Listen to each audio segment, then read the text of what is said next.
saludo amigos, buenas noches. Una semana más, fieles a la cita, repasamos y revisamos la actualidad más reciente de la Archidiócesis. Siéntense y tomen parte de esta nueva entrega de Crónica de la Iglesia, en la que les acercamos algunos asuntos especialmente relevantes que han tenido que ver con nuestra iglesia local. Queremos ofrecerles un elenco de eventos y de testimonios que creemos puedan resultarles interesantes a las puertas de la Semana del Corpus, y ahora que toda nuestra pastoral diocesana tiene ese discreto aroma de fin de curso. Pasen y vean. Comenzamos. El señor arzobispo presidió el pasado domingo la Eucaristía de la Solemnidad de Pentecostés en su sede catedralicia. Se trataba también de celebrar en el seno de la Iglesia el Día de la Acción Católica y del Apostolado Seglar. De hecho, la Acción Católica diocesana estaba de fiesta porque, además de que todos los militantes renovaban su compromiso, algunos más abrazaban este apostolado en presencia de su pastor. Precisamente a los laicos se dirigió especialmente don Francisco, animándolos a revitalizar la fe y vivirla con coherencia. La Iglesia celebraba este domingo la solemnidad de Pentecostés, fiesta universal que conmemora el descendimiento del Espíritu Santo sobre los apóstoles. El señor arzobispo de Toledo presidió la Santa Misa en la Catedral Primada, donde aseguró que una iglesia en salida es aquella que vive en un continuo Pentecostés. La Iglesia, cuando desciende el Espíritu Santo sobre el cenáculo, también nace Cristo. Cristo, el cuerpo de Cristo, el pueblo de Dios, la Iglesia, que tiene como misión, cuando nace una santa, católica y apostólica, lo que hace el apostolado seglar, ir a todos los lugares del mundo, a todas las realidades del mundo, porque todo puede ser transformado según el corazón de Dios. Día grande también para el apostolado seglar y la Acción Católica General, que un año más convocaba a todos sus militantes a renovar su compromiso y misión apostólicos. Le presento a estos laicos que han decidido incorporarse de forma más comprometida a la Acción Católica General de la Archidiócesis de Toledo. Puedo asegurarle que están preparados como seglares, que viven conscientemente su vocación cristiana a la santidad y que están comprometidos en una formación permanente que les capacita para ser testigos de Cristo en su ambiente y en las tareas que la Iglesia precise de ellos. Por vuestra parte, queridos hermanos, sentíos amados y acogidos por la Madre Iglesia, representada por nuestro pastor diocesano, y por todos los que formamos esta asociación apostólica que es la Acción Católica. Vuestra disponibilidad para vivir la vocación bautismal en la Acción Católica es un estímulo para toda la comunidad diocesana y un motivo de esperanza en la acción de Dios sobre el mundo de hoy. Don Francisco Cerro Chávez advirtió que necesitamos del Espíritu Santo para domar nuestro corazón y explicó cuáles son los 3 frutos principales de su venida sobre nosotros. El Espíritu Santo lo primero que te da es el fruto de la alegría, que te dice que Dios está en tu corazón. El fruto de la paz en un mundo crispado, donde todo el mundo va y viene para acá, pero no encontramos esa paz que es fruto del Señor. La caridad sería el tercero de los frutos del Espíritu Santo en su Iglesia. Así lo reconoció el señor arzobispo durante la celebración de este domingo, que finalizó con el paso a la militancia que dieron 5 jóvenes de la ciudad de Toledo.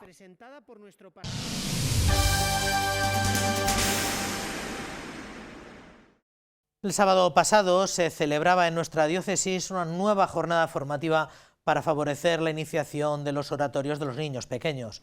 Esta experiencia, que se inició con timidez y que ahora se lleva a cabo en algunas parroquias y centros educativos con notables resultados. Las jornadas, que puntualmente un par de veces por curso se celebran en la Casa de Ejercicios diocesana, pretenden solucionar las dudas de los que se dedican a iniciar a los niños en la relación con Jesús y a descubrir la paternidad de Dios. Y este fin de semana la Casa Diocesana de Ejercicios El Buen Pastor ha acogido las jornadas formativas de iniciación a los oratorios de niños pequeños. La respuesta ha sido muy positiva. Por el momento que estamos del COVID, nos habían dejado sobre 30 personas de poder hacer esta jornada de iniciación a los oratorios de niños pequeños, y entonces pues estaremos sobre 27, 28 personas, en el que hay de distintos lugares de la diócesis y también de distintas realidades, desde colegios, profesores, padres de familia, la familia, y catequistas o sacerdotes, también la parroquia. Un encuentro que ha coordinado el padre Gonzalo Carbó y que tiene como objetivo profundizar en el despertar de la fe de los más pequeños. Una jornada de formación en unos días, desde el viernes hasta el domingo, en el que pues tenemos ratos de oración con los adultos, oración con los niños, de formación en el que nos adentramos y conocemos pues lo que son los ejes vertebrales fundamentales de la oración y de la espiritualidad de los niños, y también de convivencia, ¿no? De poder compartir y de poder aunarnos en lo que es pues eso, este interés común, ¿no? Que es transmitir, despertar la fe en los niños pequeños. 28 personas han participado en esta cita a la que se unía el señor arzobispo de Toledo.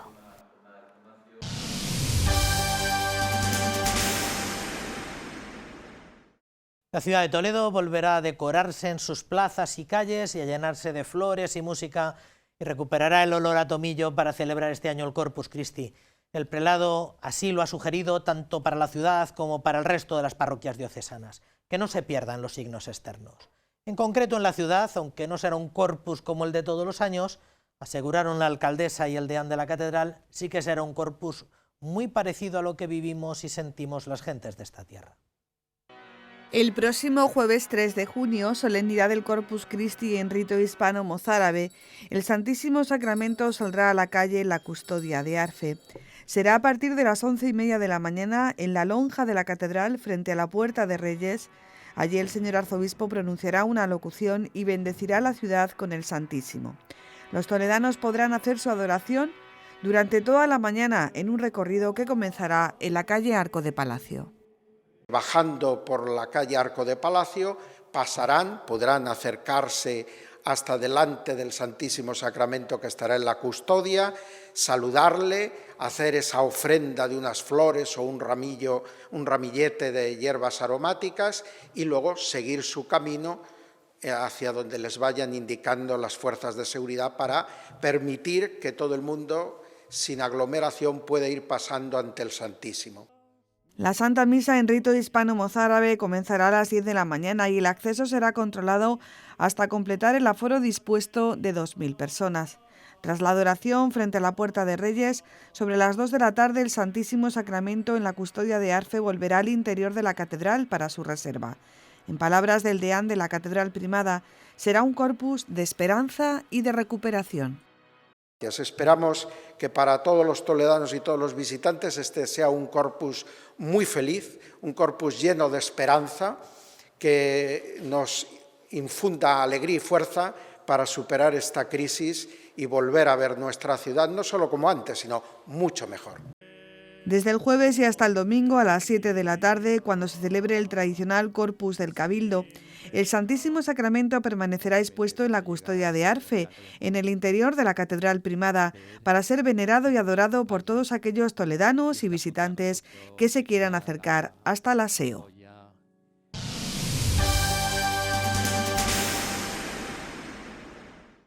Don Francisco, nuestro prelado, consciente del desánimo y del desconcierto de tener que vivir por segundo año consecutivo esta fiesta del Corpus Christi de una manera tan limitada, se ha dirigido a toda la comunidad diocesana con unas breves letras pastorales con las que ofrece unas reflexiones sobre la celebración de esta solemnidad.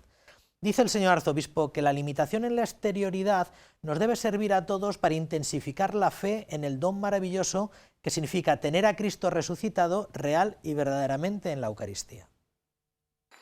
Aún queda para que volvamos a disfrutar de la procesión del Corpus Christi tal y como la hemos vivido otros años. Aunque tampoco será como la del año pasado, en que la Custodia de Arfe con el Santísimo solo recorrió las naves de la Catedral Primada. Este año el Corpus Christi en Toledo y en toda la diócesis también será diferente, y así lo recuerda el señor arzobispo en una breve carta que ha dirigido a los sacerdotes, la vida consagrada y a todos los fieles laicos de la Archidiócesis de Toledo. Una celebración distinta, ajustada a las circunstancias de la pandemia del coronavirus, que limitará las grandes manifestaciones, pero que debe servir para intensificar nuestra fe en el maravilloso don que significa la presencia real y verdadera de Cristo resucitado en la Eucaristía. Así lo reconoce don Francisco Cerro Chávez, que asegura que se trata de una ocasión para centrarnos en lo esencial, que es acoger, adorar y dar gracias al Señor vivo en este sacramento. En su escrito invita a todos a expresar públicamente y de forma sencilla nuestra fe en la Eucaristía. Exhorta a todos a una prudente creatividad de iniciativas, como son el adorno de fachadas, balcones y los alrededores de las iglesias con motivos alusivos al Corpus. El prelado toledano pide también a los párrocos que faciliten horarios para la exposición y adoración al Santísimo Sacramento, como preparación espiritual a la fiesta. En la ciudad de Toledo, el señor arzobispo aclara que tras desfilar por las naves de la Catedral Primada, la custodia de Arfe con el Santísimo permanecerá ante la Puerta de Reyes del Templo Primado para que los fieles puedan desfilar expresando su adoración o el ofrecimiento de algunas flores. Y concluye recordando que el día del Corpus Christi es el día de la caridad, jornada que debe abrirnos a las necesidades económicas o laborales de tantos hermanos nuestros que sufren en estos momentos. Cierra el escrito pidiendo que la Virgen, primera custodia que llevó en su seno al Señor vivo, nos enseñe a adorar este misterio de amor, sacramento de nuestra fe y fuente y culmen de la vida cristiana.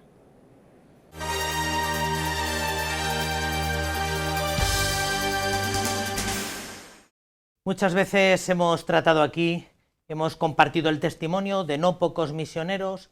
La mayoría de ellos han vivido su proyecto misional en un contexto muy concreto, con un equipo de sacerdotes muy concreto.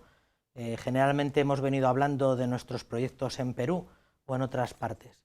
Sin embargo, puntualmente tenemos el testimonio de primera mano de misioneros que se sienten llamados a un territorio mucho más amplio y a vivir un poco a la intemperie, acompañados por la providencia.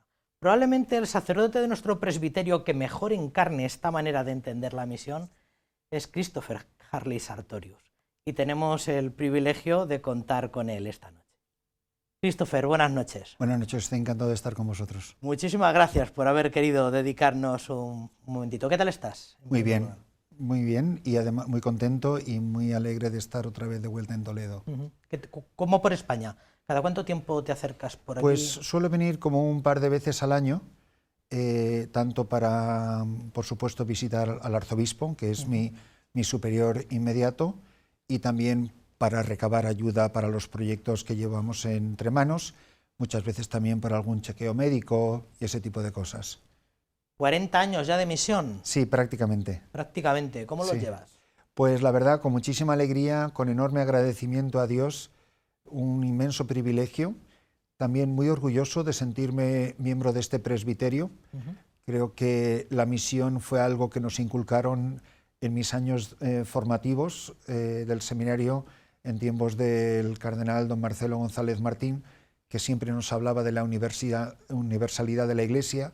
El mismo hecho de que en el seminario hubiera seminaristas de muchas diócesis diferentes de otras partes del mundo nos ayudó mucho en el contexto de la Archidiócesis de Toledo de darnos cuenta lo grande y lo bonita que es la Iglesia. Vamos a hablar un poco de su vida, que más o menos, poco más o menos, creo que bastantes aquí de nuestros oyentes la conocen. Natural de Londres, ¿de qué año? Nací en 1959 en Londres. En el mismo Londres. En el mismo Londres. ¿Y dónde se crió? ¿Se crió también Pero allí siendo pequeño, con 5 años, soy el mayor de 3 hermanos, vinimos a vivir a España en 1964 y ya desde entonces España ha sido nuestra casa. Harley por parte de padre, significa que su padre es británico. Así es. ¿De qué confesión religiosa? Mi padre era protestante, era anglicano. Anglicano. Mi padre se hizo católico 2 años después de mi ordenación. Caramba. Y tuve el enorme privilegio de recibirle en la Iglesia Católica, de darle la primera comunión. Qué interesante. Fue muy bonito, precioso. Sí. ¿Cómo recuerda su infancia? Me imagino que en Madrid. Fue en Madrid. Estudié en 2 colegios que no eran especialmente, digamos, tradicionalmente católicos, de sacerdotes o de religiosas. Estudié en el Colegio Estudio y en el Colegio Santa María de los Rosales, pero con 15 años, cuando todavía estaba en bachillerato, tuve la gracia de la vocación y por consejo de un sacerdote que me recomendó venir a estudiar a Toledo, vine a terminar el bachillerato, por lo tanto estuve 8 años en el seminario, estuve los 2 años últimos de seminario menor, que en aquel tiempo vivíamos con los seminaristas del mayor, 2 años de filosofía y 4 de teología, pues entré en el 74 y fui ordenado en el 82. O sea que con 15 años entiende que Dios le llama a algo en concreto. Sí.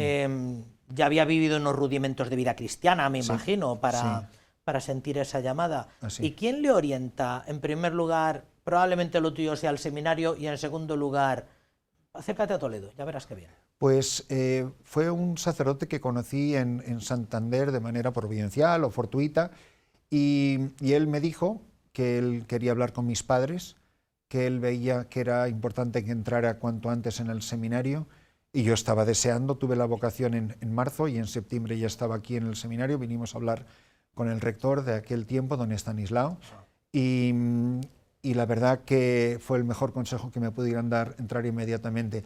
Yo no soy capaz de distinguir el haber sido seglar y ser seminarista. El encuentro con Jesucristo supuso inmediatamente el deseo de ser sacerdote. No podía entender ser cristiano de otra manera que darle toda mi vida, todo mi ser, con la ingenuidad de un chaval de 15 años, pero creo que fue lo mejor que me pudo pasar haber entrado inmediatamente en el seminario. ¿Cómo recuerda que lo llevó su familia? Pues nosotros somos católicos por mi madre. En aquel tiempo no era normal que en el año 58 una católica se casara con un protestante. De hecho, mi padre tuvo que firmar un documento en el que se comprometía que sus hijos fueran bautizados en la fe católica para poderse casar. Y la verdad que, curiosamente, mi padre fue la primera persona al que le conté que quería ser sacerdote, y desde siempre tengo que decir que me dieron todo su apoyo y todo su afecto y su apoyo incondicional. De manera que entra en el seminario, ¿con qué edad? Con 15 años. Con 15 años, para acabar el bachillerato prácticamente. Así fue. Y acceder a estudios eclesiásticos. ¿Cómo recuerda aquellos años de seminario? Pues yo creo que son los años que marcarían mi vida para siempre. Y fueron varios factores los que lo marcaron. Primero, la institución como tal, que a mí me hizo muchísimo bien.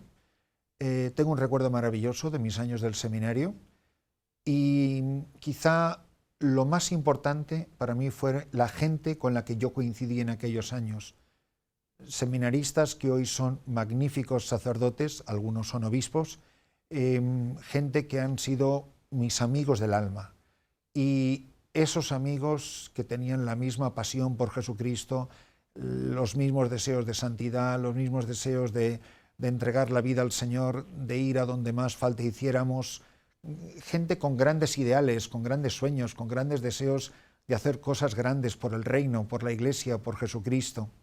Y luego tengo que decir que quizá la persona que más me marcó y me marcaría para toda mi vida fue la gracia de conocer a don José Rivera, el sacerdote que fue mi director espiritual durante todos aquellos años y que fue verdaderamente un forjador de santos, forjador de pastores, y a mí ciertamente fue quien me abrió los grandes ideales de la santidad sacerdotal.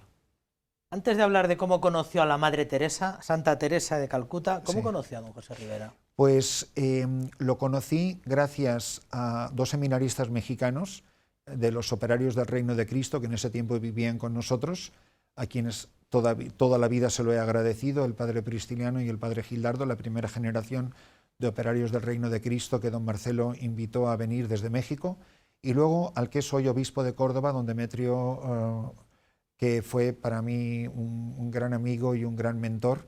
De hecho, yo estuve en su ordenación sacerdotal, fue la primera ordenación a la que asistí, y ellos me animaron desde el principio, desde muy joven, desde primero de filosofía, a dirigirme con don José. Don José en aquel tiempo acababa de regresar a la diócesis desde Palencia, lo trajo don Marcelo, y él predicó ejercicios espirituales aquel año, y fue una presencia fulgurante que inmediatamente atrajo a mucha gente a acercarnos, a dirigirnos con él.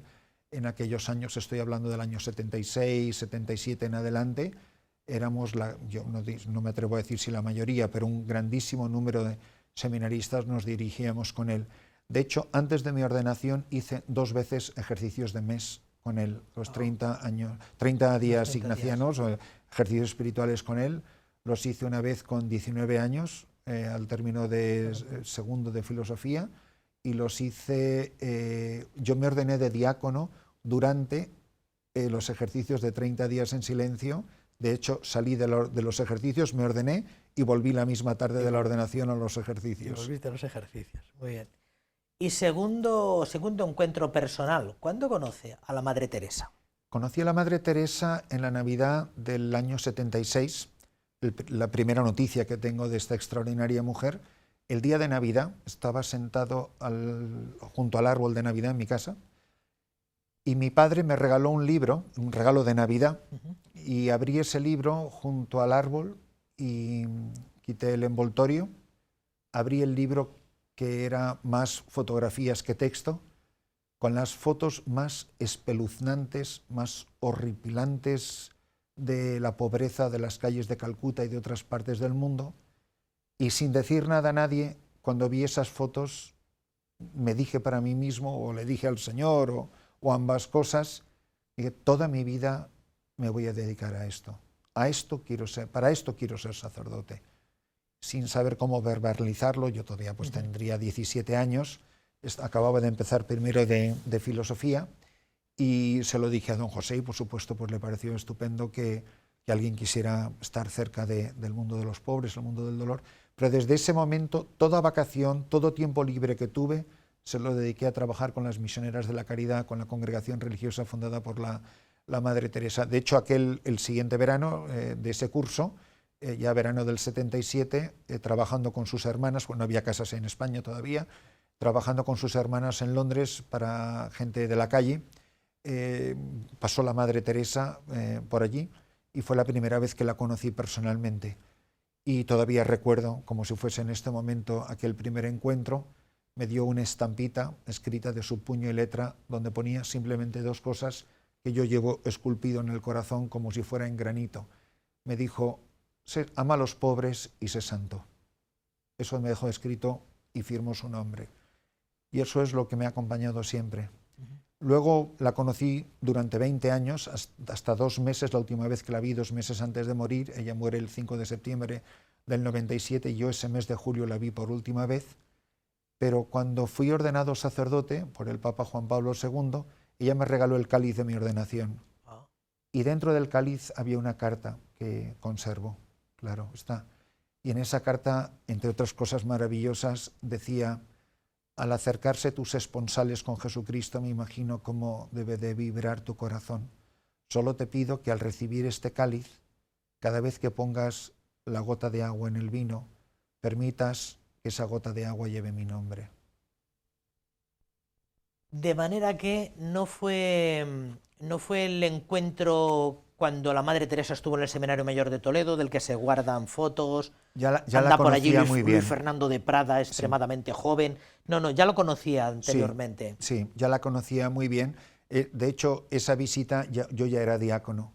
Yo ya había estado 2 veces en la India, la conocía muy bien, ya nos conocíamos muy bien. Caramba, ya había estado en la India un par de veces. Sí, fui en verano de primero de teología y en verano de tercero de teología.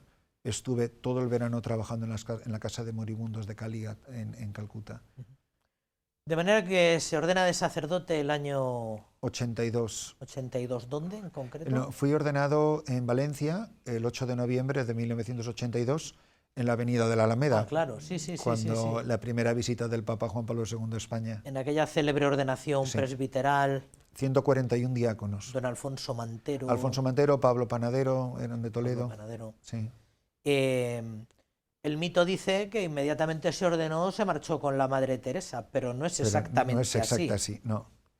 Don Marcelo, con mucha sabiduría, aunque yo le pedí que me dejara marchar cuando ya era diácono, si me dejaría, me dijo que sería bueno para mí, y creo que tenía toda la razón, que esperara un par de años, y me envió a los Montes de Toledo, a Robledo del Mazo, Las Unfrías, Navaltoril, Robledillo y Piedra Escrita. La Pentápolis. Así, conocida por el clero popularmente.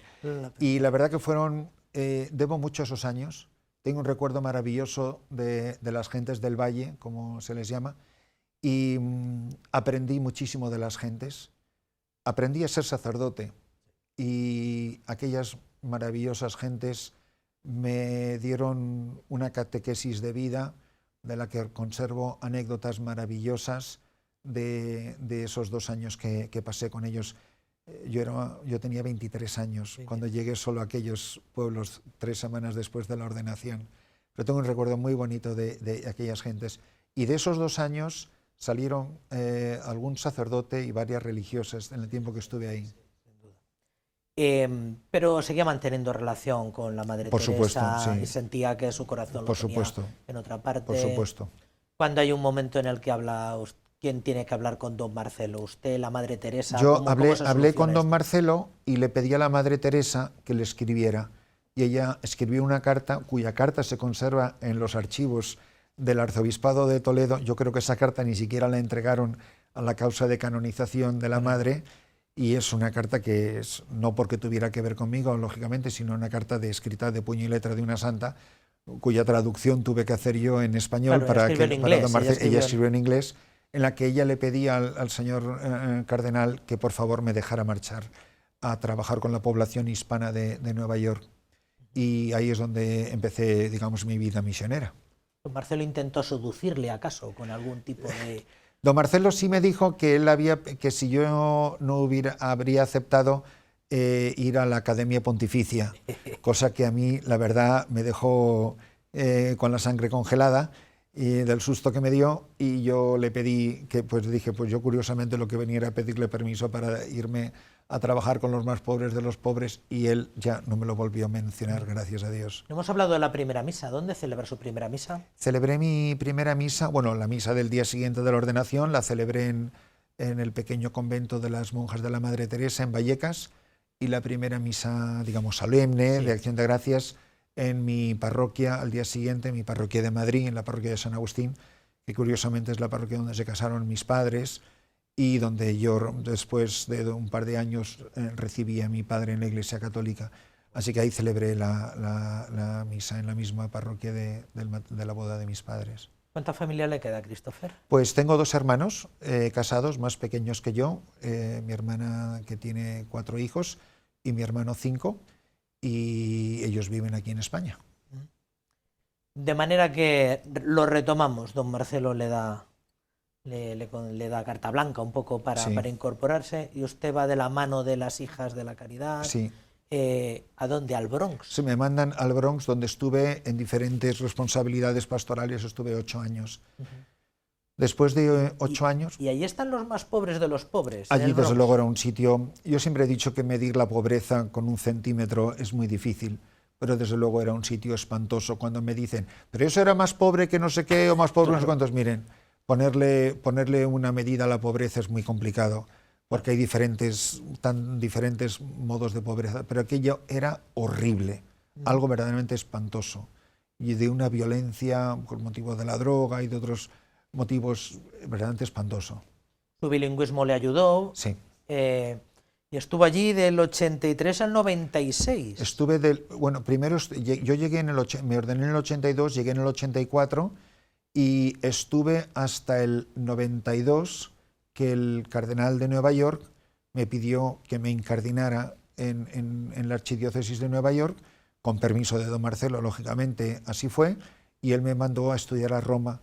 Yo ya había hecho un máster en teología en Nueva York, y entonces en un año hice la licenciatura en la Pontificia Universidad Gregoriana, y luego hice el doctorado en 2 años, el doctorado en teología por la Pontificia Universidad Gregoriana de Roma.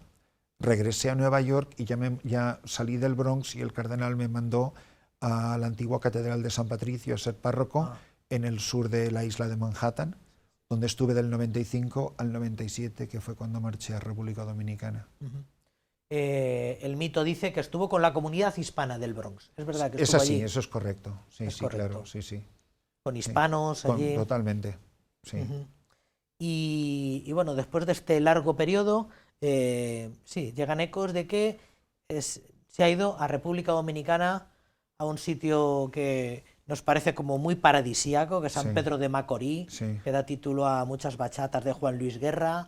¿Cómo llega allí? ¿Cómo llega a aquella zona? Pues como suelen ser las cosas del Señor, por la invitación de un amigo sacerdote que también estudió aquí en Toledo, el padre Antonio Dufresne, aunque él se incardinó en la diócesis de Cádiz, y él ya se había ido a la República Dominicana en el año 95, y él me insistió muchísimo en que viniera, y yo le pedí permiso al cardenal de Nueva York, y me dio permiso inicialmente para 1 año, que al final se convirtió en casi 10 años en el que estuve allí de párroco, en la parroquia de San José de los Llanos. San José de los Llanos. Donde tenía todas estas plantaciones de caña de azúcar, que son las que un poco marcaron mi destino y mi labor pastoral. Vamos a hacer una salvedad porque hay gente que tal vez piense que siempre ha estado vinculado todos estos trabajos apostólicos Sí. y todos estos trabajos misioneros han estado vinculados siempre a la congregación de las Hijas de la Caridad, de los pobres, y no es exactamente así. Siempre he estado a su disposición, predicando ejercicios espirituales, atendiéndoles espiritualmente de muchísimas maneras. Durante todo este periodo del que estamos hablando he viajado por el mundo entero, literalmente, Sí. por los 5 continentes dando ejercicios espirituales a las misioneras de la caridad, pero en realidad yo siempre he tenido, entre comillas, mis propios pobres. Sí. No he estado colaborando con los pobres de las misioneras de la caridad, sino que yo tenía mi labor pastoral en medio de ellos. República Dominicana, usted siente ese magnetismo por los pobres, Sí, los de la caña de azúcar, ¿no? sí, Y aquello le trajo no pocas dificultades. así es. Lo que dice la leyenda que le obligó a abandonar la isla. Es así, Es así. es así. Sí. Por Lo que- voluntad propia, porque le recomiendan sal de No, aquí. yo fui expulsado. Fue expulsado. Yo fui expulsado por el gobierno y por la iglesia. Ah, ya. O por la Sí, iglesia, sí. pero por presión del gobierno y por presión de la industria azucarera. O sea, la industria azucarera presionó todo lo que Todo, había que sí, presionar y y, el todo el gobierno. mundo le recomendó. No me recomendaron, me dieron 15 días para irme. Le dieron 15 días para Sí, abandonar o sea, la isla. Tal cual. Hasta que me recibió don Antonio Cañizares aquí, me reincardina, dejó Nueva York en ese momento, al salir de la República Dominicana, y don Antonio me recomienda, y yo lo vi claro, mi padre estaba muriendo en ese momento, para venir a pasar más tiempo con él. Don Antonio habló con el cardenal de Nueva York y él me reincardina en Toledo, y sigo estando encardinado en Toledo y soy sacerdote. He vuelto a mi casa. Qué bien. Porque yo toda la labor que hice no fue otra cosa que mi labor pastoral. Yo no era un luchador de los derechos humanos, ni trabajaba para una ONG, ni nunca perdí de vista lo que yo era. Y yo todo lo que hice, lo hice única y exclusivamente por ser sacerdote. Hay unas palabras del Papa Juan Pablo II en la homilía de mi ordenación, de entre las muchísimas cosas que nos dijo de rezar la liturgia de las horas y vestir de sacerdotes y todos los consejos que nos dio, tiene unas palabras, dice, comprometeos en todas las causas justas de los trabajadores. Y yo nunca podía imaginarme que las palabras del Papa el día de mi ordenación iban a ser programáticas para mi sacerdocio. Es decir, yo celebré 6.000 bautizos estando en la República Dominicana. Nadie escribe un libro sobre ti por haber celebrado esos bautizos. Y celebré misas en comunidades que jamás en su vida, nunca jamás se había celebrado una misa. Es decir, toda la labor pastoral mía, que no es la que se hizo famosa, ni salió en libros, ni en revistas, fue lo más importante. Yo lo más importante que hice fue ser el párroco de la parroquia de San José de los Llanos. Yo era un párroco, no era un luchador de derechos humanos. Sí que tenía grandes extensiones de mi parroquia que vivían en condiciones de esclavitud. Y no me parecía justo que esas personas vivieran en esas condiciones, que yo fuera su padre, que yo fuera su párroco, que yo celebrara misa a las 4 de la tarde y dijera al final de la misa debajo de un árbol de mango y la gente en un barrizal, y que yo les dijera, ¿y ustedes qué han comido hoy? Y me dijeran que todavía nada, y yo me subiera en mi vehículo y volviera a la parroquia y les dijera que Dios les bendiga. Entonces, que yo era su párroco, pero les acababa de celebrar la misa y me había sentado a confesar y había bautizado a los niños. Es decir, yo nunca olvidé quién era, y todo lo que hice, lo hice en virtud de mi sacerdocio y en virtud del Evangelio, porque a mí muchas veces la industria azucarera me acusó de ser comunista. Y yo no necesitaba el comunismo para defender a nadie, me bastaba el Evangelio, el testimonio de los padres de la Iglesia, el magisterio y el testimonio de los santos, el envío que había recibido de misionero. Sí, es así. O sea, tal vez, sí, efectivamente, todos los esfuerzos pastorales, todos los bautizos, toda la iniciación cristiana Pero al final alguien va a poner Christopher Harley y en Wikipedia dirá, fue el que puso sobre el tapete el asunto de los azucareros de República Dominicana, que hasta entonces parecía que aquello no existía. Parecía que República Dominicana era en resort y poco más, y grandes hacendados, y el que puso en el tapete el asunto de la semiesclavitud. Bueno, total, que después de un par de años que se toma de descanso, me parece... Estuve un año en España acompañando a mi padre mientras discernía. Y don Antonio Cañizares, el cardenal arzobispo de Toledo, en ese momento, ayudándome a discernir, me preguntó que por qué no iba a Moyobamba o iba a algunas de las diócesis, y fui a verlo. De hecho, fui con don Antonio de Ufaín, que también había sido expulsado al mismo tiempo que yo, y yo no vi claro que eso fuera el destino al que el Señor me llamaba, y le pedí permiso para ofrecerme a las misioneras de la caridad de la Madre Teresa para ir a donde ellas hubieran necesitado un sacerdote para fundar una casa. O sea, si había algún lugar en el mundo, me daba igual Mongolia que Patagonia, que necesitaran un sacerdote para fundar una casa. Me dijeron que en ese momento la superiora general estaba en Etiopía. Y yo fui a Etiopía no para ser sacerdote allí, sino para reunirme con la superiora general. Y estando en el locutorio de la Casa de las Misioneras con la superiora general en Addis Abeba, había un mapa en la pared con 17 alfileres de colores donde las misioneras de la caridad tenían casa. Yo nunca había visto el mapa de Etiopía hasta ese momento, era completamente analfabeto, geográficamente hablando.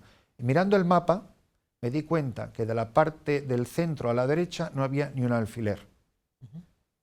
Me levanté, me fui al mapa, me di la vuelta y le pregunté, hermanas, ¿ustedes por qué no tienen casas en este lado del país? Me miraron como diciendo, no se puede ser tan ignorante, padre. O sea, padre, es que no tengamos casas, es que allí nunca se ha predicado el Evangelio. Eso es completamente musulmán, eso es la región somalí de Etiopía. Y me dijeron, mire, padre, es que eso es imposible. Yo cuando oí dos palabras, una era nunca e imposible, comprendí que ese era mi sitio. Miré el mapa, pero como el que mira un mapa que nunca ha visto, y vi una palabra que era G-O-D-E, en negrita, subrayada con un icono de un avión, en el centro de nunca imposible. Y dije, hermanas, Gode, fuimos a ver al arzobispo de Addis Abeba, con mi mapa, le cuento el plan, me miró como diciendo, a este le falta una tuerca, pero iba con las misioneras de la caridad, que no son como para no tenerla respeto, y me dijo, si quieres yo te doy una carta para tu arzobispo.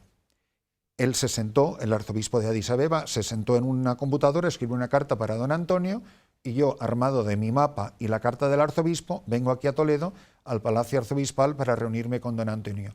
Pero al salir de la residencia del arzobispo de Addis Abeba, me dijo, eso sí, tienes obligación en conciencia de decirle a tu arzobispo que es un sitio peligrosísimo. Y yo, que sabía que tenía que decírselo, pero que no sabía cómo decírselo a don Antonio sin que me dijese que no, le enseñó el mapa, le cuento, le doy la carta, don Antonio con todo lo entusiasta que era, pues nada, animadísimo, pues venga a Etiopía, no sé cuándo, no sé qué tal. Pero cuando ya me había dado su triple bendición, le digo, es que me ha dicho el arzobispo que le diga, yo nada más que pensaba por dentro de mí, por favor, que no cambie de opinión, que no me diga que no, que no me diga. Y fue muy bonito, porque don Antonio me dio una palmada en la espalda y me dijo, Christopher, razón de más para rezar por ti. Y así me mandó don Antonio a 12 años en Etiopía. Y pasó allí en el Cuerno de África 12 años, 12 años al final. 12 años. Estuve solo hice 3 bautizos en 12 años. Caramba. Pero celebré misa todos los días y cuando me preguntaban, ¿qué haces ahí? Yo digo, pues yo estoy aquí para que pueda estar él, en un sagrario. Porque cuando yo salía de la misión tenía que consumir el Santísimo, porque no podía dejarlo ahí, obviamente, en una casita que alquilé a un musulmán, y ahí viví sin agua corriente, sin luz eléctrica, sin cuarto de baño, sin cocina, y así poquito a poco pues fui estableciendo la misión, que ahora continúa, gracias a Dios, atendida por el obispo y otras religiosas y otras personas que están ahí ahora. ¿Y fundó allí algún... Sí, me dieron un terreno gigantesco. ¿Comunidades? Presencia, ¿alguna casa de las hijas? Ahí fundé un proyecto para la rehabilitación de prostitutas, sobre todo mujeres enfermas de SIDA, y para sus hijos, porque en medio del Islam lo único que se podía hacer era celebrar la liturgia en tu capillita y el puro testimonio de la caridad. Yo recordaba siempre las palabras de Jesús a los discípulos de Juan el Bautista cuando ellos le preguntan, ¿eres tú el Mesías o tenemos que esperar a otro? Jesús no les echó un discurso ni una catequesis, les dijo, ir a Juan y decirle lo que estáis viendo. Dice, los cojos andan, los ciegos ven, los leprosos quedan limpios y a los pobres se les anuncia la buena noticia. Lo que se llama en teología signos de credibilidad. Y yo creo que lo que ha dado ahí la Iglesia, que es muy bonito, son signos de credibilidad. Sé que después de 12 años en el Cuerno de África, ya cuando lo ha cogido el tranquillo a vivir con musulmanes radicales, en unas condiciones duras, no solamente humanamente duras, de no tener una ducha de agua caliente a mano, sino que tampoco ejercer una especie de apostolado público, va a Sudán del Sur. Es donde estoy ahora. ¿Y cómo consigue contactar con Sudán del Sur? Fue una experiencia muy bonita. En 2018 me invitaron las salesianas de Etiopía a predicarles ejercicios espirituales en mayo del 2018. Y al acabar los ejercicios, la hermana provincial, que era una hermana colombiana maravillosa, la hermana Ruth del Pilar, me dijo, padre, ¿usted vendría este año en diciembre a Sudán del Sur a darnos ejercicios? Y en ese momento Sudán del Sur no estaba en mi radar y de milagro sabía que era el país limítrofe con Etiopía. Y dije, sí, que iría encantado. Y así fue.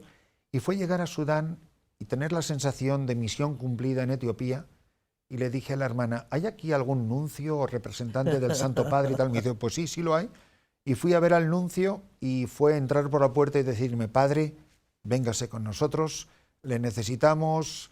Además, él conocía sacerdotes de Toledo, que habían estudiado con él en la Academia Pontificia, etcétera, y tenía obviamente una referencia muy bonita, muy buena, muy positiva de Toledo, y me puso en contacto con el presidente de la Conferencia Episcopal en ese momento, Monseñor Eduardo Gíboro Cusala, que es con quien estoy colaborando ahora, y él fue el que se empeñó en que fuese a trabajar a su diócesis, la diócesis de Tambura-Yambio, que es al sur de Sudán del Sur, es decir, estamos en la frontera con República Centroafricana y con el Congo.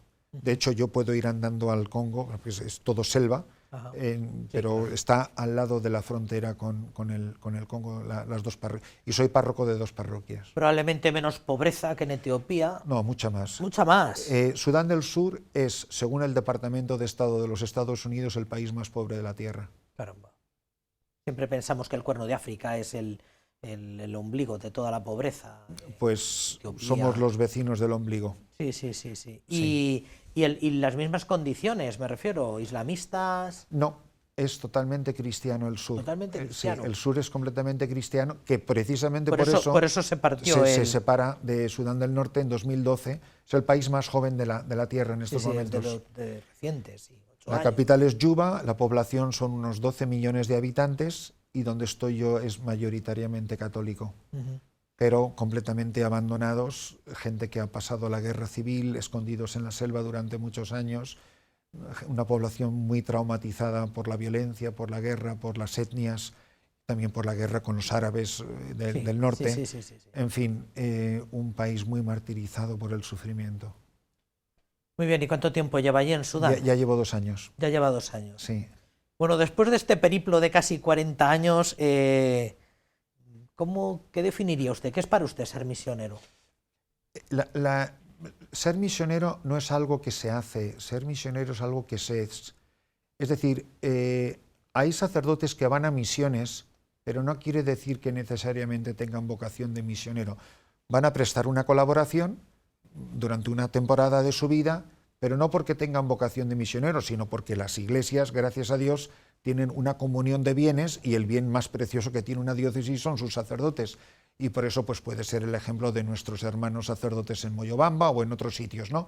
No quiere decir que su vocación sea ser misionero, sino que fruto de la bondad de su corazón y de su deseo de colaborar y de la abundancia de clero que gracias a Dios tenemos en nuestra archidiócesis, podemos colaborar con otras diócesis hermanas y hay sacerdotes que van y que vienen. Yo no tengo vocación de colaborar con otra diócesis, yo tengo vocación de ir. Es como si una persona dijera, yo voy a ser monje durante 3 años. Sí. Uno no es monje durante una temporada, o tienes vocación de monje o no tienes vocación de monje. Yo tengo vocación de misionero. La manera como yo lo suelo definir, de una manera así gráfica, no muy teológica, es un hombre que no tiene billete de vuelta. como el que entra en un monasterio no tiene billete Claro. de vuelta. Sí, sí, sí. Es una vocación y no todo el mundo tiene esa vocación. Yo tengo vocación enviado siempre por una diócesis, lo que se llama Fidei Donum, enviado por la Archidiócesis de Toledo, soy sacerdote diocesano. Yo creo que esto lo explica muy bien la exhortación apostólica Redemptoris Missio, donde habla de la vocación misionera de los sacerdotes diocesanos, de que muchos de nosotros estamos llamados a dar la vida en misión, siempre vinculados a nuestra casa. Y yo cuando vengo aquí, vengo a mi casa, y estoy con mi presbiterio, y estoy con mi obispo, con quien tengo una comunicación, con todos he tenido muy fluida, y de la que siempre me he sentido acompañado y amparado, y yo sé que pase lo que pase, este es mi lugar de referencia, y me siento enviado por una iglesia particular. De manera que usted es consciente de que no todo el mundo vale para este estilo de vida. No. Porque a veces tenemos la impresión de, bueno, a ver quién habla con Christopher, porque le debe parecer que todo lo demás es de perdedores, ¿no? Sí. O sea, esto de dedicar... Pues a mí me pasa todo lo contrario. A mí me parece que es muy heroico ser sacerdote en España en estos momentos. Y me parece que hace falta una enorme fe y una enorme visión del sentido sobrenatural de la vocación en un mundo tan secularizado, en un mundo tan difícil. Yo tengo muchísima admiración por los sacerdotes que están aquí trabajando en España, en Toledo y en otras provincias, en otras diócesis, porque quieras que no, nosotros pues tenemos mucho apoyo, mucha admiración, mucho cariño. A lo mejor a un sacerdote, por ser cura de un pueblo de Toledo, tampoco le van a traer aquí a hacerle una entrevista, porque a lo mejor tiene muy poco glamour o es muy poco llamativo. Y yo creo que hace falta mucha virtud para vivir esas vidas ocultas, escondidas, de estar cumpliendo humildemente una tarea en un pueblo de la provincia donde nadie va a llamarte a una entrevista ni a sacarte tu foto en la primera página de un periódico. Efectivamente. Y me parece que es admirable levantarte todas las mañanas y tener el mismo entusiasmo que si estuvieras llevando el Evangelio a los últimos rincones de la tierra. Admiro mucho a mis hermanos sacerdotes. En eso tiene razón. Efectivamente, al que atiende la Pentápolis ahora probablemente no le sentaríamos aquí para dedicarle un tiempo. Y sin embargo, pues Tan sacerdote ahí como yo. está, ¿no? Y finalmente, después de casi 40 años, ¿se siente con fuerzas para seguir adelante? ¿Ha pensado alguna vez igual algo un poco más europeo no me vendría mal? ¿Cómo lo vive en este momento? Pues yo de verdad estoy tan agradecido a Dios. Cuando vuelvo la vista atrás, he pensado muchas veces que si la vida fuera un partido de fútbol, ¿en qué minuto del partido estaría ahora? Yo estoy en el minuto 62 del partido y ya queda menos partido, Sí, sí. ya he jugado más partido que el que queda. Sí, sí, sí. Y cuando vuelvo la vista atrás, pienso, si alguien me hubiera dicho a mí, cuando yo era seminarista, que es aquí al lado de estos estudios, Sí, sí, sí, donde he estado esta mañana de tan maravillosos recuerdos, si alguien le hubiera dicho a ese chico de 15 años lo que iba a ser mi vida, jamás hubiera dado crédito. Es decir, la vida ha desbordado mis más locos sueños. Hay muchas personas que a lo mejor se sienten decepcionadas de la vida.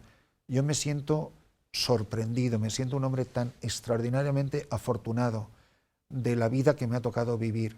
Y estoy tan agradecido a Dios, es lo único que he querido hacer en esta vida, nunca he querido ser otra cosa, no sirvo para otra cosa y me apasiona lo que hago. Gracias a Dios, creo que es de las cosas más importantes para cualquier persona, pero sobre todo personas que vivimos en sitios, porque sí me gustaría y que le quedara clarísimo a los espectadores, ser misionero es durísimo, es terrible, terriblemente difícil. Podría contar tantas anécdotas. Yo, por ejemplo, ahora en esta misión donde he llegado con 60 años, no tenía puertas, no tenía ventanas, no tenía cuarto de baño, iba con un rollo de papel higiénico a la selva, me levantaba a las 2 de la mañana cuando llovía con un barreño a coger agua que caía del techo cuando llovía para bañarme. Pero yo me sentía el hombre más dichoso, que el Señor hubiera confiado en mí para traer el Evangelio a este rincón del mundo, que haya personas que han recibido los sacramentos, han recibido la luz del Evangelio. Señor, pero ¿quién soy yo para que tú hayas puesto tanta confianza en mí? Para concluir, yo creo que hay dos cualidades que definen por encima de todo la vida de un misionero, que es vivir apasionadamente, y no puede sustituir nada el entusiasmo. Yo creo que el día que pierda eso, creo que será el momento de hacer las maletas y volver a casa. Pues muchísimas gracias, Christopher. A vosotros. El domingo pasado escuchábamos a San Pablo decir que hay diversidad de carismas, Así. y aquí tenemos a menudo o de vez en cuando el carisma del que da unos años de su vida, pero de vez en cuando también nos conviene ver el carisma del que se da a fondo perdido. Muchísimas gracias. Gracias a vosotros.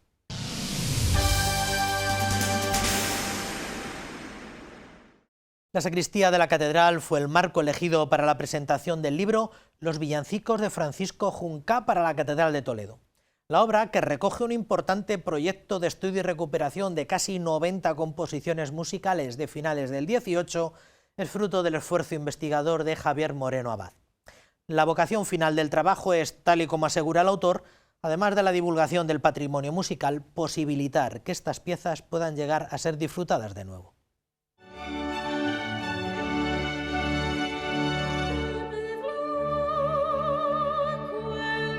Así resonaron en la sacristía de la Catedral de Toledo los villancicos compuestos hace más de 200 años por el maestro de capilla Francisco Juncá.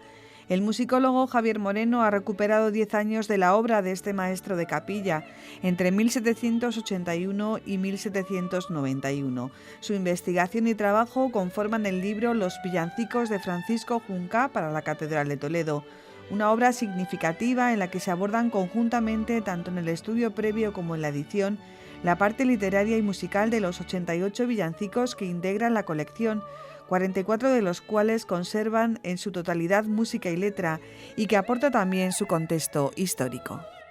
Todo el giro que él elabora en la temática de sus villancicos se dirige hacia lo serio, se dirige hacia lo piadoso, hacia lo devocional, y lo cómico, lo teatral, va empezando a desaparecer. Bajo la denominación villancico se agrupan peculiares expresiones musicales y literarias del mundo hispánico, un género presente durante varios siglos en la vida musical de infinidad de templos y catedrales, y de manera muy especial en la Catedral de Toledo.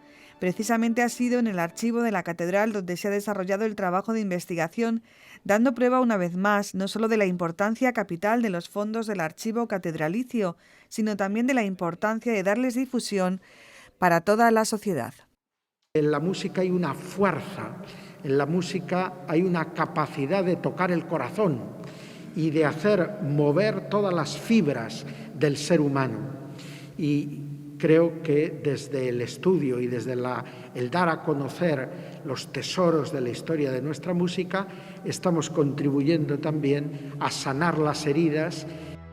Esta nueva publicación se inscribe en la colección Investigación y Patrimonio Musical, auspiciada por el Centro de Investigación y Documentación Musical de la Universidad de Castilla-La Mancha, unidad asociada al CSIC, y está publicado por la editorial Al Puerto.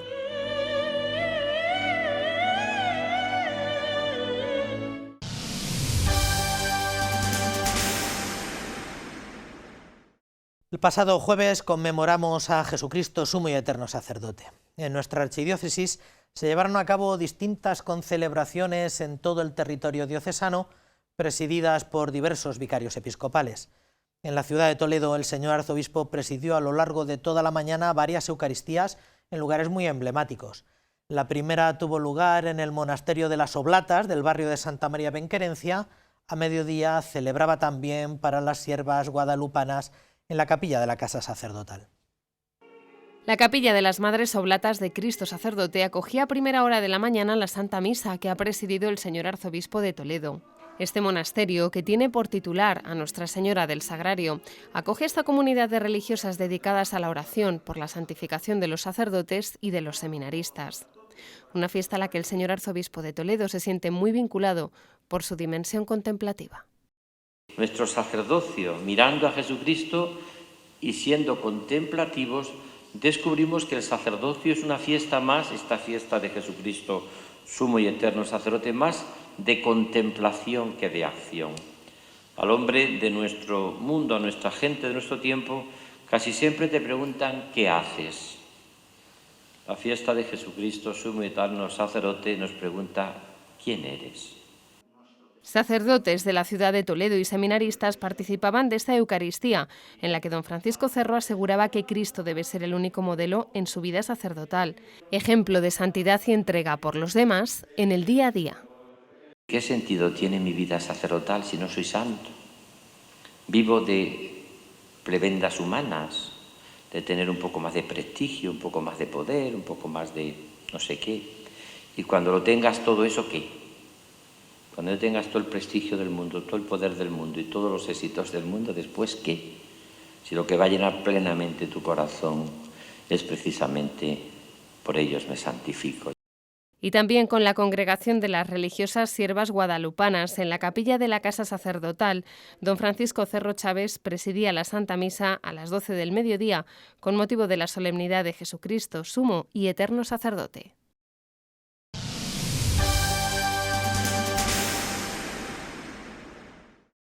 Este fin de semana un grupo de amigos aficionados al ciclismo se suben de nuevo a la bicicleta para emprender el reto solidario que han venido a denominar Kilómetros contra el Silencio, con el que recorrerán unos 600 kilómetros en 4 etapas, con el objetivo principal de recaudar fondos para el proyecto diocesano Rompe tu Silencio, de acompañamiento a las mujeres víctimas de violencia.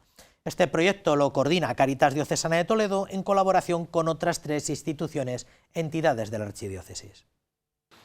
Fíjense en estos maillots, en estas bicis y en quienes las montan, porque desde mañana 4 ciclistas no profesionales, Eduardo de la Paz, Javier Bautista, Fernando Viejo y Alberto Díaz Rincón, van a pedalear 600 kilómetros por las carreteras de la provincia buscando nuestra implicación y apoyo económico para el proyecto Rompe tu Silencio de Cáritas. En la actualidad, el proyecto Rompe tu Silencio está atendiendo a 43 mujeres y 72 menores víctimas de los malos tratos. Desde su nacimiento, este proyecto ha querido concitar el apoyo no solo de las delegaciones diocesanas implicadas en el mismo, sino también el de toda la sociedad toledana. Una implicación que ha calado en diferentes colectivos y en diferentes iniciativas, como la presentada. Esto no tendría sentido que 4 personas estuvieran dando vueltas por la provincia de Toledo haciendo kilómetros. Nosotros le queremos dar un sentido y nuestro sentido es que cada pedalada que demos lo queremos hacer por este proyecto, por este reto, por estas mujeres y darle la mayor difusión posible. Más de 30 empresas y entidades se han comprometido con la iniciativa Kilómetros contra el Silencio, que ya lleva recaudados más de 10.000 euros. Una recaudación que esperan incrementar a lo largo de los próximos 4 días, cuando se celebran las distintas etapas. Las primeras pedaladas, mañana viernes, con salida en Illescas y llegada al Real de San Vicente, 108 kilómetros, dando pedales por una buena causa.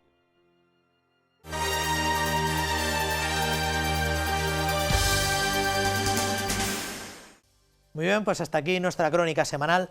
Ya saben que pueden volver a visionar todos estos contenidos y muchos más en el canal de YouTube del que dispone Radio Televisión Diocesana. Como la semana que viene, la semana del Corpus, va a ser un poco singular, les emplazamos ya para dentro de 15 días para volver a darles información puntual de nuestra vida eclesial. Quédense por ahora con la mejor programación, que es la que les ofrece, como siempre, el canal diocesano. Hasta la semana que viene, que sean felices.